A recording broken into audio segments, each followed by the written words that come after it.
Hello guys, अगर आपको देखना है कि आईएलएस या नॉन कैप का फॉर्म कैसे भरते तो चलिए मैं दिखाता हूँ। मार्कशीट सर्च किया, वेबसाइट पे गए, वेबसाइट के बाद जाने के बाद आपको पता ही है सिटी एडमिशन पोर्टल में इंजीनियरिंग बीटेक, उसके बाद आप यहाँ पर रजिस्टर पे क्लिक करोगे। फिर यहाँ पर आप ईमेल आईडी डालोगे, पासवर्ड डालोगे और फिर क्या करोगे, लॉग इन करोगे। उसके अंदर आपको ऑप्शन दिखने वाला है। आपने लॉगिन कर लिया, लॉगिन के बाद कैप में जाओगे, कैप में technical education, bachelor of engineering में जाने के बाद यहाँ पर बहुत सारे फॉर्म पार्टिसिपेट है। ये आपने फॉर्म भी भरा होगा पहले, वो सब पूरा डिटेल दिख रहा है। बट इसमें आप अगर आप जाओगे कि यहाँ पर एक ऑप्शन है fill and edit institute level option form, दिख रहा है आपको? दिख रहा है? थोड़ा बड़ा कर देता हूँ मैं, fill edit institute level form यही है वो जो आपको बार बार फिल्टर पे दिखता है। अगर आप जाओगे, जैसे कि यहाँ पर जाते हो इंजीनियरिंग में जाते हो, तो जैसे कि क्या लिख के आता है ऊपर कि नॉन कैप अ कैप का एडमिशन पोर्टल चालू हो चुका है। अच्छा, डिस्प्ले होता है, पहले डिस्प्ले आपने देखा होगा, अभी नहीं दिख रहा है। तो वहाँ यही वही है आईएलएस का फॉर्म। यहाँ से आप चारों राउंड होने के बाद जो आईएलएस इंस्टीट्यूट लेवल सीट होता है हर एक कॉलेज में, प्राइवेट कॉलेज में जो सीट्स होते हैं, बोलते तो जैसे 100 में 4 या 5 सीट उनके हाथ में रहते हैं, बराबर। आईएलएस सीट मैट्रिक्स में आपने देखा होगा, जैसे सीट मैट्रिक्स में आपको दिखाना चाहूँगा। ओके, जैसे कि सीट मैट्रिक्स है, इसके अंदर आप देखोगे तो किसी भी कॉलेज में, जैसे गवर्नमेंट कॉलेज में नहीं होता है, प्राइवेट कॉलेजेस में होता है।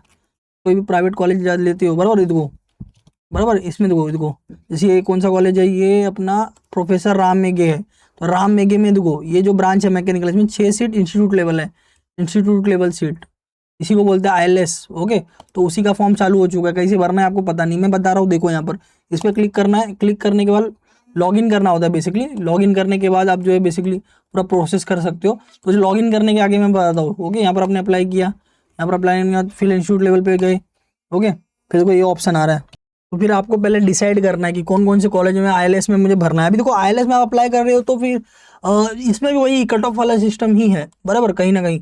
तो आपको ऐसे कॉलेजेस में अप्लाई करना होगा, जैसे आप जहाँ पर भी जाते हो। जैसे ये स्टूडेंट का मैं फॉर्म भर रहा हूँ, इनको मुंबई में करना है, तो ये मुंबई में कर रहे, ठीक है। जैसे मुंबई सबर्बन, मुंबई सिटी या ऑल भी सिलेक्ट करके, ओके ठीक है, आप अप्लाई कर सकते हो। और इसमें ऐसा नहीं होता है कि आप ब्रांच सेलेक्ट करते हो, इसमें कैसा होता है आप कॉलेज सेलेक्ट करते हो। फिर वो कॉलेज का जब लिस्ट आता है, चारों कैप राउंड होने के बाद वो कॉलेज अपने नोटिस बोर्ड पे लिस्ट निकालेगा। वहाँ पर आपको जाके देखना पड़ेगा कि मैंने ये कॉलेज में अप्लाई किया था, तो बेसिकली वो कॉलेज में मेरा नाम आया है कि नहीं आया है। तो वो कॉलेज में नाम आएगा कि आप कौन से ब्रांच में वहाँ पर एडमिशन ले सकते हो। जैसे इनको भी ठाकुर में अप्लाई करना था, तो मैंने यहाँ ठाकुर सेलेक्ट कर दिया। Okay, Thakur college, Thakur Shyam Narayan, okay, या जो भी कॉलेजेस में आप अप्लाई करना चाहते हो वो कॉलेज में यहाँ पर आप सर्च वगैरह करके ओके अप्लाई कर सकते हो। जैसे ठाकुर श्याम नारायण है, ये मैंने क्लिक कर दिया। जितने कॉलेज में एक साथ आप बहुत सारे कॉलेजेस में, जैसे एसपीआईटी में भी अप्लाई करना है, मैं कर देता हूँ, बराबर।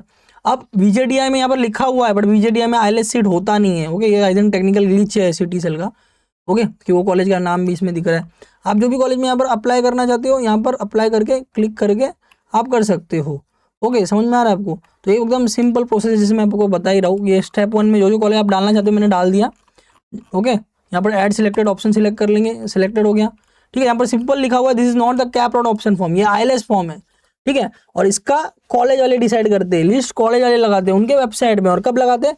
चारों राउंड होने के बाद। ये उनके लिए अच्छा है जिनका स्कोर कम है, जिनको एडमिशन नहीं मिल रहा है कहीं पर, या एडमिशन होने की उम्मीद उतनी नहीं है, बराबर, उनके लिए बहुत अच्छा ऑप्शन है। बट जब आपका अच्छा स्कोर है, बराबर, तो आप नॉर्मली कैप प्रोसेस से पार्टिसिपेट करो, वही आपके लिए बेस्ट होगा। बिकॉज ये 4 राउंड होने के बाद ये हो इसका लिस्ट आएगा, तो it is kind of risky. लगेगा नहीं लगेगा, लग गया तो ठीक है, नहीं लगा तो फिर ड्रॉप लगना पड़ेगा ना, ड्रॉप लेना पड़ेगा, बहुत डिफिकल्ट हो जाएगा। तो अभी आपने ये कर दिया, चारों सिलेक्ट कर लिया, अभी 7 प्रोसीड करेंगे।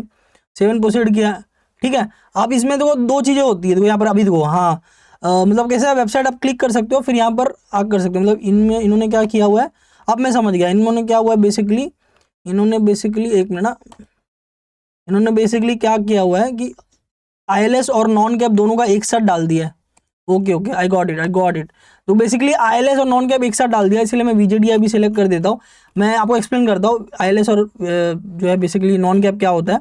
देखो मैं आपको बताता हूँ, ये जो मैं फॉर्म भर रहा हूँ ये दोनों आईएलएस और नॉन कैप दोनों के लिए एकदम कॉमन है, ठीक है। यहाँ पर देखो अ कैप और आईएलएस। अ कैप का मतलब चारों राउंड खत्म होने के बाद, ओके, अगर किसी कॉलेज में सीट खाली रह जाता है, जैसे वीजेडीआई में खाली रह जाता है, तो अप्लाई करने के लिए आपको यहाँ पर डालना पड़ेगा। तो आईएलएस का सीट नहीं है, वीजेडीआई मैंने बोला था ना, इसलिए यहाँ पर डैश डैश आ रहा है। बट पूरा चारों राउंड होने के बाद अगर किसी कॉलेज किसी ब्रांच में सीट है तो आप अप्लाई कर सकते हो। इसीलिए उसके लिए अभी से आपको अप्लाई करके रखना पड़ेगा। तो ये मैंने अप्लाई कर दिया। अब आप चाहते हो कि वो कॉलेज में IELTS में भी अप्लाई करना है तो IELTS का भी आपको टिक कर देना है। समझ में आ गया आपको? तो ये प्रोसेस है। तो 3 स्टेप है, पहला स्टेप, दूसरा स्टेप, तीसरा स्टेप। तीनों स्टेप मैं आपको करके बताऊंगा, ठीक है। तो तीनों स्टेप मैंने किया। 7 प्रोसीड करेंगे तो ये आया। ओके, अभी इसमें नो क्यों आया? बिकॉज इसमें IELTS का सीट ही नहीं होता है SPIT और VJTIME। इसमें कैप में कर सकते हैं, ठीक है। इसका मैं अलग से भी एक वीडियो बताऊंगा, एक्सप्लेनेशन वीडियो, कि भाई IELTS कैप क्या होता है। बेसिकली नॉन कैप राउंड्स है, जो चारों राउंड खत्म होने के बाद का प्रोसीजर है। ओके, उनके लिए भाई जिसको कहीं एडमिशन ही नहीं मिल रहा है या समझ रहे हो स्कोर बहुत कम है, तो अभी जिसका स्कोर अच्छा है तो उसको मैं यही बोलूँगा भाई 4 राउंड हो रहे हैं, उसमें एडमिशन ले लो, उसमें आपको सारे बेनिफिट मिलेंगे। IELTS में कैप नॉन कैप में आपको बेनिफिट्स नहीं मिलते हैं अच्छे से। बहुत सारे लोगों ने कंप्लेन किया हुआ है। ओके, 30-40 कंप्लेन तो हमारे पास ही आए कि सर फर्स्ट ईयर में तो उन्होंने कर दिया, अब सेकंड ईयर से बोल रहे फुल फीस भरो। अब फीस हम कहाँ से भरेंगे? 2.5 लाख रुपया, 2 लाख रुपया, बराबर। तो भाई सोच समझ के ये करना है। अब क्या, बहुत से स्टूडेंट का रिक्वेस्ट आया था कि सर कैसे फॉर्म भरना है बता दो, तो भाई बच्चों को मालूम तो पड़ना चाहिए। तो इसके लिए मैंने बताया। ये देखो तीनों स्टेप ग्रीन हो गया, मतलब तीनों स्टेप हो गया। और तो ये ऐसे लिख के भी आ रहा है, इसको प्रिंट कुछ भी लेने की जरूरत नहीं है, बस इतना ही करना रहता है। ओके, इतना करके आपको लॉग आउट कर देना है। लॉग आउट कर देंगे, काम खत्म हो गया, आपका अप्लाई हो गया, ठीक है। ओके, ऐसा होता है बेसिकली पूरा प्रोसेस। अब इसमें क्या होता है, देखो अगर आप IELTS में और मतलब प्रायोरिटी से अप्लाई करना चाहते हैं तो जो भी कॉलेज आपके आसपास है उसमें अप्लाई करना चाहते हैं तो वो कॉलेज भी खुद का भी IELTS एक फॉर्म निकाल रहा है। ओके, तो वो कॉलेज में जाके भी उनका फॉर्म लेके भी आप भर सकते हैं। अदरवाइज आप इतना किया कंफर्म है, बिकॉज CT सेल के अकॉर्डिंग जो भी स्टूडेंट इसमें अप्लाई कर रहा है ये पूरा डेटा कॉलेज को पास ऑन होगा, और कॉलेज वालों को जो भी है मेरिट या परसेंटाइल के बेसिस पे अपना जो है बेसिकली लिस्ट बनाना है, और वो लिस्ट में ये नाम होने चाहिए। ओके, अगर कट ऑफ में बैठ रहा है तो ठीक है। तो ये पूरी प्रक्रिया थी, प्रोसेस थी IELTS फॉर्म भरने का, ये मैंने आपको बता दिया, ठीक है। तो all the best guys, share कर दो सारे फ्रेंड्स में।